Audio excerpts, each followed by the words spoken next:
ইসরায়েলের বাত ইয়াম শহরে অন্তত ৩টি বাসে বিস্ফোরণের ঘটনা ঘটেছে। তেল আবিবের দক্ষিণে অবস্থিত শহরটিতে আলাদা ৩টি পার্কিং এলাকায় খালি বাসে এই বিস্ফোরণ ঘটে। ইসরায়েলি গণমাধ্যম জানিয়েছে বাসগুলো খালি ছিল। বৃহস্পতিবার ২০ ফেব্রুয়ারি সন্ধ্যায় ইসরায়েলের বাত ইয়াম শহরে এই বিস্ফোরণের ঘটনা ঘটে। ইসরায়েল বলছে এটি সন্দেহভাজন সন্ত্রাসী হামলা। বিবিসি তাদের এক প্রতিবেদনে বলেছে, প্রথমে তাৎক্ষণিকভাবে হতাহতের কোনো খবর পাওয়া যায়নি।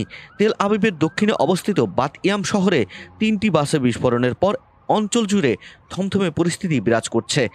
বিস্ফোরণের পর পুরো এলাকা নিরাপত্তার চাদরে ঢেকে ফেলা হয়। জরুরি সেবা সংস্থাগুলো দ্রুত ঘটনাস্থলে পৌঁছে তল্লাশি শুরু করে। আরও ২টি বাসে বিস্ফোরণ থাকার খবর পাওয়া গেলেও সেগুলো বিস্ফোরিত হয়নি। সন্দেহভাজনদের খোঁজে পুরো ইসরায়েল জুড়ে অভিযান চলছে। স্থানীয় গণমাধ্যমের প্রতিবেদনে আরও জানা যায়, ৫ কেজি ওজনের একটি অবিস্ফোরিত ডিভাইসে বিশেষ বার্তা পাওয়া গেছে। লেখা ছিল, তুলকেরাম থেকে প্রতিশোধ। এ বিষয়ে ইসরায়েলি প্রধানমন্ত্রী বেনিয়ামিন নেতানিয়াহুর কার্যালয় থেকে বিবৃতি দিয়ে জানিয়েছে, পরিস্থিতি সম্পর্কে আপডেট করা হচ্ছে।